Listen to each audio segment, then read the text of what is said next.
पृष्ठ पर अपवर्तन का सूत्र क्या होता है, अपवर्तन का समीकरण क्या होता है और इस समीकरण का निगमन किस तरह से करते हैं, इसको आज मैं अपने इस क्लास में आपको बहुत आसानी और सरल तरीके से समझाऊंगा।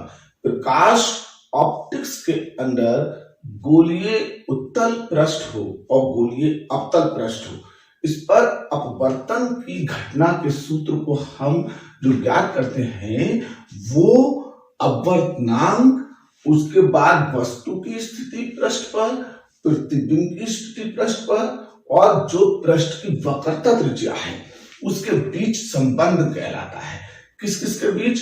एक तो अपवर्तनांक, दूसरा वस्तु की स्थिति पृष्ठ से, तीसरा प्रतिबिंब की स्थिति पृष्ठ से और चौथा जो है वो जो पृष्ठ की वक्रता त्रिज्या है उसके बीच संबंध को दर्शाता है।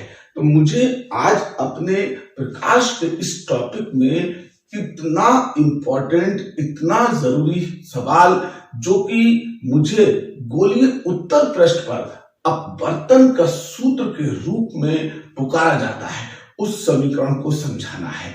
इस समीकरण को समझने के लिए और प्रकाश की किसी भी घटना को करने के लिए हमें क्या करना होता है, अगर किरण आरेख का सही ज्ञान हो जाए तो फिर हम बहुत आसानी से उस तक पहुंच जाते हैं।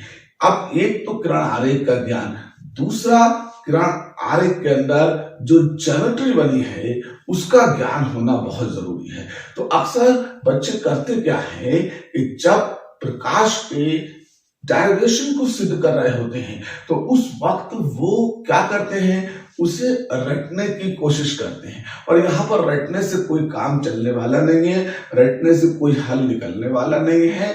आप इसे बहुत अच्छी तरह से सीखिएगा और बहुत ही आसानी से ये आपके दिमाग में आ जाएगा। अच्छा, एक बात और कि प्रकाश की घटनाएं जब परीक्षाओं में आए ना, तो प्रकाश की घटनाओं में किरण आरेख जो है वो मुख्य चीज होती है। तो आपको किरण आरेख को बहुत अच्छी तरीके से सीखना है।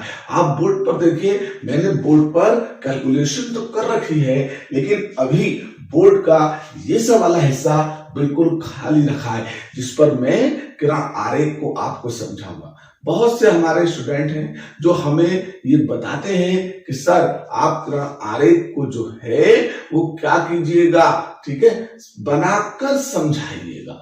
तो मैंने क्या, अच्छा बनाकर समझाना ही तो एक मेन कला है और उसके अंदर इस बात का ध्यान रखेंगे वस्तु कहां पर है, प्रतिबिंब कहां पर बन रहा है और साथ ही साथ अगर गोलीय पृष्ठ है तो उसका वक्रता केंद्र आपने कहां पर दिया है।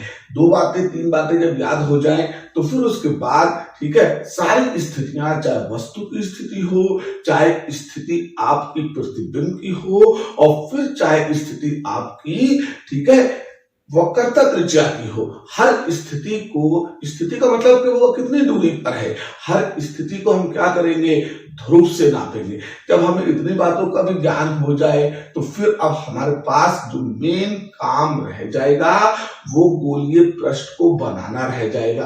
गोलीय पृष्ठों के बारे में मैं अपने प्रकाश के आधारभूत सिद्धांत नाम से जो एक प्लेलिस्ट है उसके अंदर मैं बता के चला हूं और उसमें मेरी ये क्लास में प्रकाश के आधारभूत सिद्धांतों में गोलीय पृष्ठों का जिक्र किया गया है। तो गोलीय पृष्ठों को तो आप वहां से भी देख सकते हैं, समझ सकते हैं, लेकिन यहाँ पर अब हम गोलीय उत्तल पृष्ठ को लेंगे। अच्छा, एक बात और, जब हम अपवर्तन के सूत्र को सिद्ध करने के लिए जा रहे हैं ना तो हमें अपवर्तनांक की जानकारी होना चाहिए। अब अपवर्तनांक में एक सापेक्ष अपवर्तनांक है और एक निरपेक्ष अपवर्तनांक है। सापेक्ष और निरपेक्ष अपवर्तनांक भी मैंने अपनी 2 क्लासों में पीछे समझाया था, वहां से आप एक बार उसको समझिएगा। फिर अच्छा, उसके बाद जब इस सवाल को लेकर के पढ़ेंगे तो ये बहुत अच्छी तरीके से समझ में आएगा, क्योंकि बोर्ड में ये करीब करीब 3-4 तरीकों से पूछा जाता है। अब कैसे पूछा जाता है, गोलीय उत्तल पृष्ठ पर अपवर्तन के सूत्र का निगमन कीजिए, या फिर पूछा जाएगा आपका स्नेल के नियम की सहायता से गोलीय उत्तल पृष्ठ पर अपवर्तन के सूत्र का निगमन कीजिए। अब उत्तल का है अवतल का है वो तो किरण आरेख का हिस्सा रह गया, लेकिन जब अपवर्तन कहेगा अपवर्तन तो अपवर्तन में स्नेल का नियम भी बनता है और अपवर्तन के अंदर जो बनता है वो आपका अपवर्तनांक भी बनता है। तो दो बातों का ध्यान रखेंगे, एक स्नेल के नियम का और एक अपवर्तनांक का। अपवर्तनांक जो दो प्रकार सापेक्ष और निरपेक्ष। खैर, अब मैं ज्यादा वक्त आपका ना लेकर के, ज्यादा आपको ना समझा करके सीधा अपने गोलीय उत्तल पृष्ठ को बनाने के लिए चल रहा हूं। थोड़ी सी वीडियो अगर लंबी हो जाए तो कोई बात नहीं, उसे अंत तक देखेंगे जिससे हमारे समझ में ये सवाल एक बार आ जाए तो जिंदगी भर नहीं निकलेगा। चलिए हम बनाते हैं गोलीय उत्तल पृष्ठ पर अपवर्तन के सूत्र के लिए गोलीय उत्तल पृष्ठ पे किरण आरेख को खींचते हैं। तो मैंने क्या किया, बोर्ड पर, ठीक है भाई, बोर्ड पर एक पृष्ठ खींचा और इस खींचे हुए पृष्ठ को बोर्ड पर जो मैंने एक पृष्ठ खींचा है ये आया, इसे हम कहेंगे गोलीय उत्तल पृष्ठ। क्यों? क्योंकि हम वस्तु को इधर रखेंगे, वस्तु को इधर रखेंगे, इसका केंद्र इधर होगा। लेकिन हाँ, आप साथ में काम क्या करेंगे, किरण आरेख को खींचते वक्त स्केल का पास पे होना जरूरी है। अब मैं भी अपने स्केल को उठाता हूं और किरण आरेख को आगे की तरफ बढ़ाता हूं। जब आपने एक उत्तल पृष्ठ खींच लिया है तो आप अपने इस उत्तल पृष्ठ के दो भाग कीजिए, बीच से बिल्कुल बराबर बराबर, जिस तरीके से मैं कर रहा हूं। तो आपने क्या किया है, अपने इसके दो भाग किए हैं बिल्कुल बराबर बराबर, एक भाग ऊपर की तरफ और एक भाग नीचे की तरफ। ये मैंने अपना एक उत्तल पृष्ठ किया था, इसके दो भाग किए थे। अब मुझे क्या ढूंढना है, इसका केंद्र ढूंढना है। तो बिल्कुल जो पगला बच्चा होगा वो भी केंद्र को पता कर लेगा। जिधर में आर्क है उधर के हिस्से में केंद्र होगा। तो हमने क्या, पृष्ठ का केंद्र जो है वो यहाँ पर है। अब पृष्ठ करने क्या है, सिर्फ और सिर्फ वक्रता है, तो इसलिए इसका केंद्र वक्रता केंद्र कहलाएगा। जिसको मैं जो हूं वो किसका नाम दे देता हूं, सी का नाम दे दिया। तो ये वक्रता केंद्र आ गया है। अब मैं क्या करूंगा, आगे की तरफ, ठीक है, थोड़ा सा घटना को आगे बढ़ाते हैं। तो मैंने इस पृष्ठ को, ठीक है, नाम दे दिया एम और एम डैश का नाम दे दिया है। अब इसके सामने मैंने एक वस्तु को रखा है, उस वस्तु को मैंने ऑब्जेक्ट कह करके ओ का नाम दिया है। तो ये मेरे पास दूसरी बात आ गई। क्या, सबसे पहले हम एक गोलीय पृष्ठ लेंगे जिसे हम एम डैश का नाम दे लेंगे, दिल चाहे देना दिल चाहे ना देना। उसके बाद हम इसके वक्रता केंद्र को ढूंढेंगे। जब वक्रता केंद्र मिल जाएगा तो फिर हम इसके सामने एक वस्तु को रखेंगे। अब अपवर्तन की घटना है, कौन सी है, अपवर्तन की घटना। तो अपवर्तन की घटना में दोनों ओर माध्यम अलग अलग होने चाहिए। तो मैंने इस ओर का माध्यम एक ले लिया, ठीक है, पहला माध्यम, और इस ओर का माध्यम मैंने दूसरा ले लिया। यानी कि एक तरफ माध्यम मैंने पहला लिया, एक तरफ दूसरा लिया, या कह सकते हैं एक तरफ मैंने विरल माध्यम लिया, एक तरफ मैंने सघन माध्यम लिया। दो माध्यम ले लिए हैं। इसके बाद अब होगा क्या, माध्यम के अपवर्तनांक की बात लिखेंगे। तो पहले माध्यम का निरपेक्ष अपवर्तनांक को मैंने n1 का नाम दिया है और दूसरे माध्यम के निरपेक्ष अपवर्तनांक को मैंने n2 का नाम दिया है। अब क्या हुआ, एक प्रकाश किरण लें और इस वस्तु से चलाएं, जैसे कि मैंने चलाई है, ठीक है, इस पृष्ठ पर। तो वस्तु से एक प्रकाश किरण को लिया हमने और ये प्रकाश किरण इस पृष्ठ पर चल रही है, ठीक है भाई। ये देखिए ध्यान से, ठीक है, तीर के निशान जरूर लगाते हुए चले। तो ये क्या है, एक प्रकाश किरण इस वस्तु से चली है और उत्तल पृष्ठ पर जाकर गिर गई है। कौन से पृष्ठ पर, उत्तल पृष्ठ पर जाके गिरी है।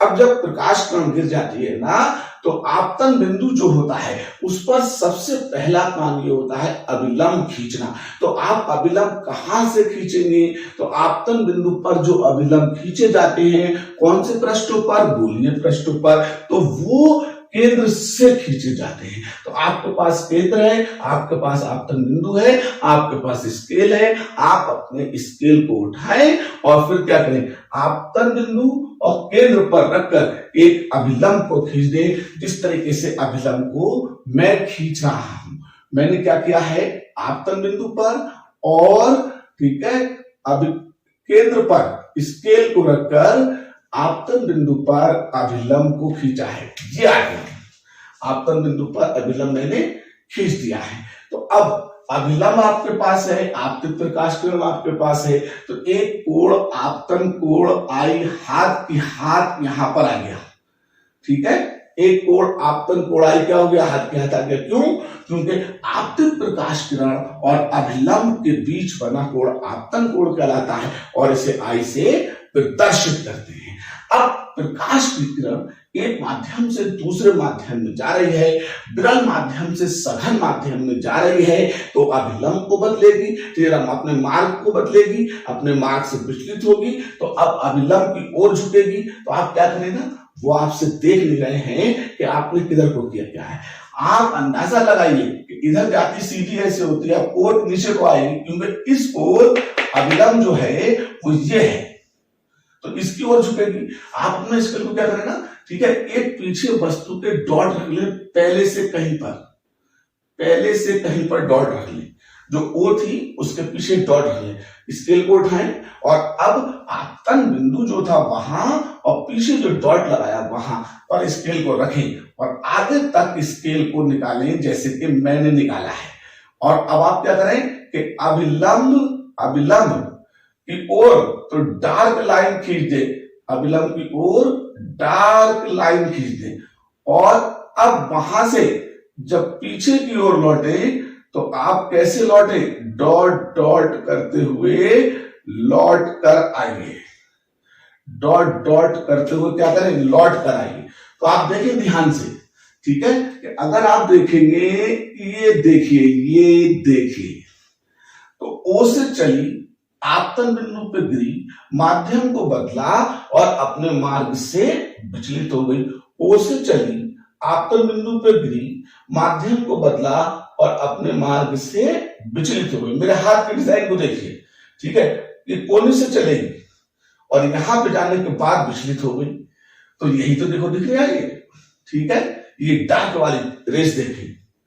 अब ये आगे बढ़ा के तो कहीं मिलती नहीं, तो पीछे हटा के देखेंगे, तो जहां पर ये मिलती हुई प्रतीत होगी वहां पर इस ओ का प्रतिबिंब आई नजर आने लगेगा, ओ का प्रतिबिंब आई नजर आने लगेगा। इस तरह से आपने क्या देखा, एक वस्तु ओ से प्रकाश किरण चली, उसने माध्यम को बदला, अपने मार्ग से विचलित हुई, अभिलंब की ओर झुकी, आगे बढ़ाए जाने पर कहीं भी मिल नहीं रही थी, पीछे हटा के देखा तो ये वस्तु के पीछे मिलती हुई प्रतीत हुई, तो वहां पर इस वस्तु ओ का प्रतिबिंब आई आपको स्पष्ट नजर आने लगेगा। जब इतना आ जाए तो हम क्या करेंगे ना, थोड़ा सा काम और रह गया है, ये जो आपतन बिंदु है, अब मैं इसको नाम दे दूं एक एन, आपतन बिंदु को मैंने नाम दे दिया है एन, ठीक है। अब मुझे ध्रुव ढूंढना है, और ध्रुव कहां से देखते हैं, आपतन बिंदु से जो क्या खींचते हैं, आपतन बिंदु से मुख्य अक्ष पर लंब खींचते हैं, तो इस लंब का आधार ध्रुव कहलाता है। क्या कहलाता है, लंब का आधार ध्रुव कहलाता है। अब आपतित प्रकाश किरण और अभिलंब के बीच आपतन कोण तो आ गया था, अब अपवर्तित प्रकाश किरण ये सी है जो पीछे हटाई है, तो अपवर्तित प्रकाश किरण और अभिलंब के बीच जो कोण बनेगा वो अपवर्तन कोण कहलाएगा, उस कोण को आर कहेंगे। तो कोण आई और कोण आर दोनों मिल गए। अब यहां देखिए, एक कोण वस्तु ने बनाया है, एक कोण प्रतिबिंब ने बनाया है, और एक कोण केंद्र ने बनाया है मुख्य अक्ष पर। इन कोणों को नाम दें, तो वस्तु वाले कोण को अगर आप नाम अल्फा दे देते हैं, प्रतिबिंब ने जो कोण बनाया है उसे नाम बीटा दे देते हैं, और जो कोण केंद्र पर बना है उसे आप गामा का नाम दे दीजिए। तो अल्फा बीटा गामा क्रम से वस्तु, प्रतिबिंब और वक्रता केंद्र पर बने कोण है। अब दूरियों की बात करते हैं, स्थितियों की, तो जो ध्रुव है, तो ध्रुव से और कहां तक की, वक्रता केंद्र तक की दूरी को वक्रता त्रिज्या कहेंगे। अब ध्रुव के क्योंकि ये दाईं ओर है, इसलिए ये प्लस की आर लिखी जाएगी, और अब ध्रुव से ही वस्तु तक की दूरी को, ठीक है, वस्तु की स्थिति कहेंगे। अब क्योंकि ये ध्रुव के बाईं ओर है, तो इसलिए ये यू तो लिखी जाएगी मगर माइनस की यू लिखी जाएगी। अब ध्रुव से प्रतिबिंब की दूरी को, ठीक है, प्रतिबिंब की स्थिति कहेंगे और इसे v से लिखेंगे, लेकिन ये ध्रुव के फिर बाईं ओर है तो इसलिए इसे माइनस के v से लिखेंगे। तो इस तरह से इस किरण आरेख पर बहुत ही जरूरी हमें कितनी बातें मिल रही हैं, ठीक है। इस किरण आरेख पर हर वो बात मिल रही है जो हमें चाहिए थी। एक वस्तु की स्थिति मिल रही है, एक वस्तु के प्रतिबिंब की स्थिति मिल रही है और एक वक्रता केंद्र की स्थिति मिल रही है। एक हमें आपतन कोण I मिल गया है और एक हमें अपवर्तन कोण R मिल गया है और पृष्ठ के दोनों ओर के माध्यम के निरपेक्ष अपवर्तनांक N1 और N2 मिल गए। अब हम आते हैं कैलकुलेशन की ओर और हमारा जो टॉपिक था वो गोलीय पृष्ठ पर अपवर्तन का टॉपिक था। तो अब हम अपवर्तन गोलीय पृष्ठ पर और कौन से वाले उत्तल पृष्ठ पर कर रहे हैं। तो मैंने क्या, एक तो हमें स्नेल का नियम और दूसरे अपवर्तनांक की जानकारी होना चाहिए। तो हम इसकी शुरुआत जो करते हैं वो स्नेल के नियम से करते हैं। तो आपने क्या किया, स्नेल के नियम से, और स्नेल का नियम क्या होता है कि साइन आई और अपॉन में साइन आर जो होता है वो, ठीक है, माध्यम के अपवर्तनांक के बराबर होता है। तो इसे हम 1 and 2 लिखेंगे। लेकिन एक निरपेक्ष अपवर्तनांक जो होता है, ठीक है, और दूसरा निरपेक्ष अपवर्तनांक जो होता है, तो दूसरे और पहले का अनुपात जो होता है वो सापेक्ष अपवर्तनांक के बराबर होता है। ये पिछली क्लास में समझाया था, उसमें आप देखिए बहुत अच्छी तरीके से। तो आप क्या करेंगे कि ये जो N1 अपॉन में, ठीक है, तो 1 and 2 है, इसे आप N2 अपॉन में N1 लिख दीजिएगा। और प्रकाश की घटनाओं में जो कोण बनते हैं वो बहुत छोटे कोण बनते हैं। तो उन कोणों के लिए किसी भी तरीके से साइन कॉस टेन को नहीं लेते हैं। इसलिए अब मैं साइन से साइन को जब हटाऊंगा, ये बहुत छोटे कोण है आई और आर, तो आई और आर जो है, आई और R is very very less than, ठीक है, आपके 15 डिग्री दिखा दीजिएगा। अब आई और आर से साइन हट जाएगा तो आपका साइन आई, ठीक है, की जगह आई रह गया और साइन आर की जगह आर रह गया बराबर, और 1 and 2 की जगह पर N2 अपॉन में N1 आ गया। ठीक है, तो मैंने क्या किया, यहां पर कुछ नहीं किया है, स्नेल के नियम को लिखा है।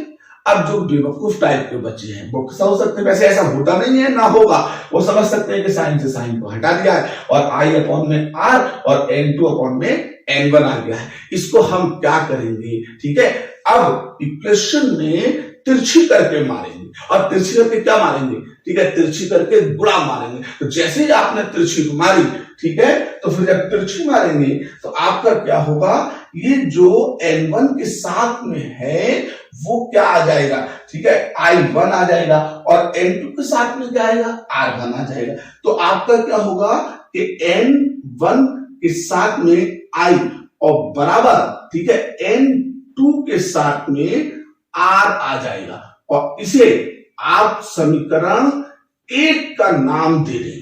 किसका नाम दे देंगे, समीकरण 1 का। तो मैंने क्या किया है, कुछ नहीं किया है, कुछ भी नहीं किया है। मैंने जो किया है, एक स्नेल का नियम लिखा है, स्नेल के नियम के बाद तिरछी गुणा करके N1 के साथ में I1 की गुणा की है और N2 के साथ में R की, R और I क्या है, आपतन और अपवर्तन कोण है। समीकरण 1 बना लिया। अब मेरी पहली चुनौती रही I और R के मान को पता करना, आई और आर के मान को पता करना। तो हम अपने बोर्ड की तरफ जाते हैं, तो इस पर देखते हैं आई और आर के मान को कहां है। तो देखिए मैंने यहां पर 2 त्रिभुज निकाले हैं, बोर्ड में देखें ध्यान से, त्रिभुज ओ एन सी, इतनी ज्योमेट्री देखिए, ओ एन सी वो ये है, ओ एन सी, त्रिभुज ओ एन सी। तो अब ओ वाली जो किरण चली है उसने सी वाली के साथ आई कोण बनाया है, वो आ गया, वो कोण त्रिभुज के बाहर है और एल्फा और गामा त्रिभुज के अंदर है। दिख गए होंगे, बिल्कुल ये काम आप करें, ठीक है।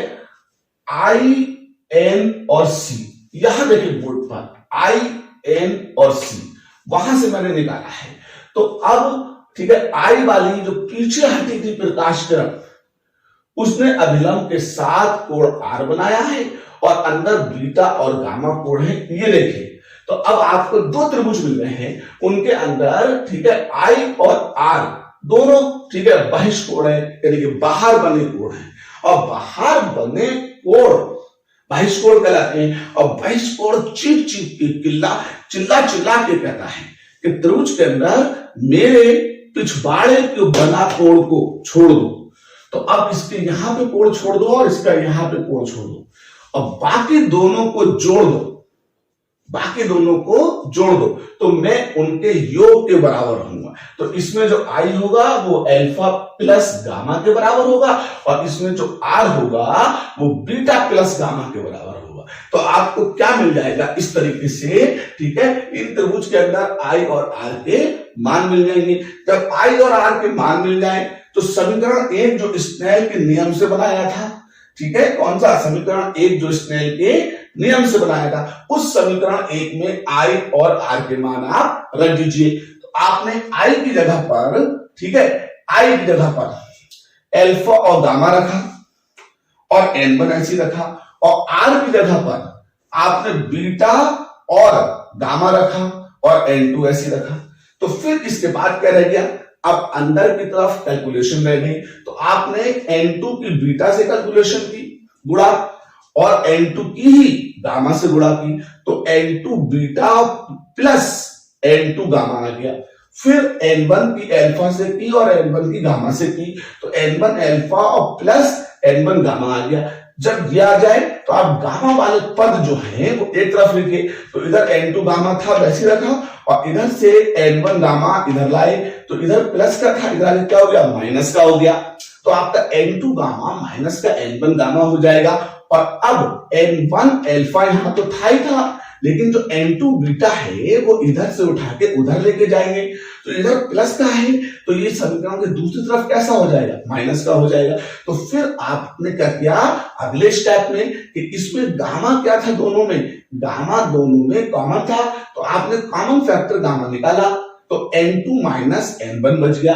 अब इधर क्या बचा, n1 alpha minus n2 beta ऐसे लिखा है। अब आपने इसको समीकरण 2 का नाम दे दीजिए, एक पहचान। अब हमारे आगे एक चुनौती आई, वो चुनौती क्या आई, चुनौती आई कि अब हमें अल्फा बीटा और गामा के मान चाहिए मंजिल तक पहुंचने के लिए। अल्फा बीटा और गामा के जो इन्होंने ठीक है मुख्य अक्ष पर बनाए हैं, वस्तु ने, प्रतिबिंब ने और वक्रता केंद्र ने। तो कोई बात नहीं, हमने क्या किया, 3 त्रिभुज और देखे, जिसमें एक लंब जो है, जिसे अब मैं लंब की ऊंचाई h मान रहा हूं, ध्यान से देखिए, लंब की ऊंचाई h मानी। तो 3 त्रिभुज मेरे करने बने हैं, इनको मैंने यहां पर दिखाए हैं। आप लोग चित्र में देखें पहले, फिर उसके बाद यहां देखेंगे। तो 3 त्रिभुज, एक मेरे पास I N और H है, सॉरी P, I N और P है, वो ये आया I N P, इसमें बीटा है। दूसरा मेरे पास O N P है, वो ये आया O N P, जिसमें मेरे पास ठीक है क्या है, अल्फा है। और तीसरा मेरे कने C N P है, वो देखो C N P, वो ये आया C N P, जिसमें मेरे पास गामा है। तो अल्फा बीटा गामा के 3 त्रिभुज आपको नजर आए।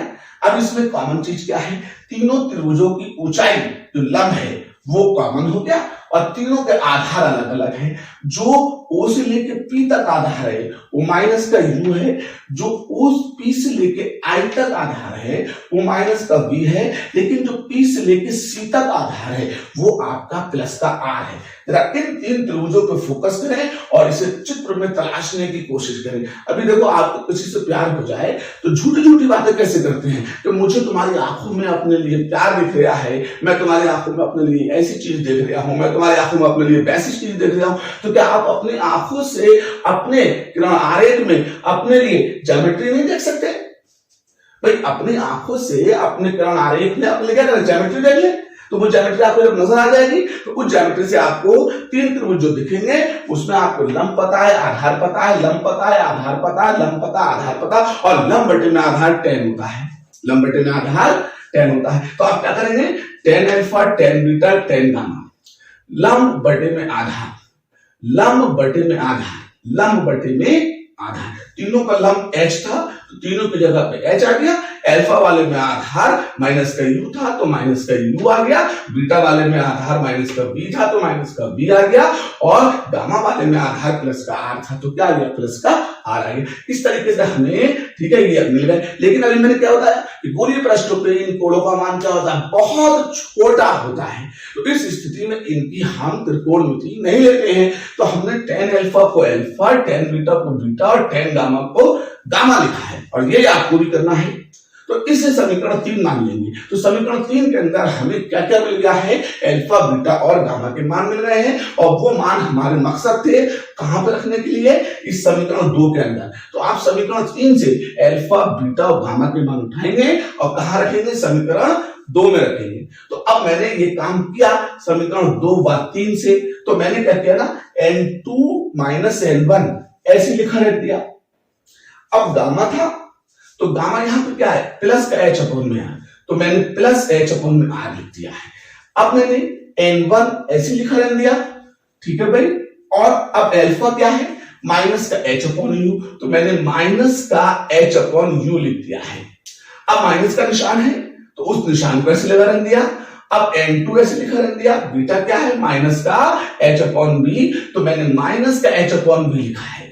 अब यहां क्या है ना कि माइनस माइनस प्लस हो जाएगा, तो आपने प्लस हो जाएगा ना, तो प्लस वाला फल उठा के आप पहले लिख लीजिएगा, और दोनों जगह h क्या है, कॉमन है, उस h को कॉमन खींच लिया, तो n2 अपॉन में v प्लस का होगा वो पहले लिख दिया है, और माइनस का n1 अपॉन में u वो बाद में लिख दिया है।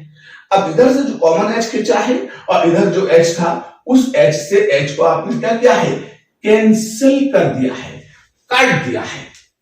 तो आपका क्या बचेगा, n2 माइनस n1 अपॉन में r, इधर n2 अपॉन में v माइनस 1 अपॉन में u। तो ये गोलीय पृष्ठों पर और खासतौर से गोलीय उत्तल पृष्ठ पर अपवर्तन का क्या है, ये सूत्र है। अब अगर इसे और आगे तक पहुंचना है तो ये वाला कहलाता है निरपेक्ष अपवर्तनांक के रूप में। अब आपको अगर सापेक्ष के लिखना है तो पूरी इक्वेशन को n1 से भाग दे दीजिए। तो मैंने n1 से भाग दिया, n2 के अपॉन में n1, n1 के अपॉन में n1, ठीक है, अपॉन में r ऐसे ही है, n2 के अपॉन में n1 अपॉन में v ऐसे ही है, और n1 के अपॉन में n1 अपॉन में u ऐसे ही है। तो n2 अपॉन में n1 1n2 है, n2 अपॉन में n1 क्या है, 1n2। तो n2 अपॉन में n1 की जगह मैंने 1n2 लिख दिया, n1 से n1 कैंसिल हो गया तो 1 हो गया, n2 अपॉन n1 की जगह 1n2 लिख दिया, अपॉन में v, n1 से n1 कैंसिल 1 अपॉन u। तो ये कहलाएगा निरपेक्ष अपवर्तनांक के रूप में जब दोनों के माध्यम अलग अलग हो, निरपेक्ष अपवर्तनांक है, और ये कहलाएगा सापेक्ष अपवर्तनांक के रूप में। अब निरपेक्ष अपवर्तनांक के रूप में हो, सापेक्ष अपवर्तनांक के रूप में हो, ये कहलाता है गोलीय उत्तल पृष्ठ पर, दर्पण नहीं, उत्तल पृष्ठ पर अपवर्तन का सूत्र कहलाता है। और इतना पूछा जाता है इसके बारे में तो मुझे आपको बताने की जरूरत है नहीं। अब आपने अगर ये समझ लिया है ना, तो मैं आपको स्क्रीनशॉट लेने का एक, ठीक है, मौका देता हूं, क्योंकि अक्सर शिकायत है बच्चों की, सर आप बोर्ड के आगे टहलते रहते हैं, समझाते बहुत अच्छा है, लेकिन हम स्क्रीनशॉट लेना चाहते हैं तो आ नहीं पाता है। चलिए ठीक है, मैं किनारे से हो गया हूं, आप इसका क्या कीजिएगा, स्क्रीनशॉट लीजिएगा, साथ में मेरा भी शॉट लीजिएगा भाई, ठीक है। देखिए आपने पूरे बोर्ड का स्क्रीनशॉट ले लीजिए। देख, अब स्क्रीनशॉट लेने के बाद अगर आपको ये अच्छी तरह से समझ में आया है तो आपका सिर्फ एक ही काम है, वो क्या है, ठीक है, अगले क्लास में अगले व्यंजक को सिद्ध करने के लिए बेसब्री से मेरा इंतजार देखना। तब तक के लिए जय हिंद।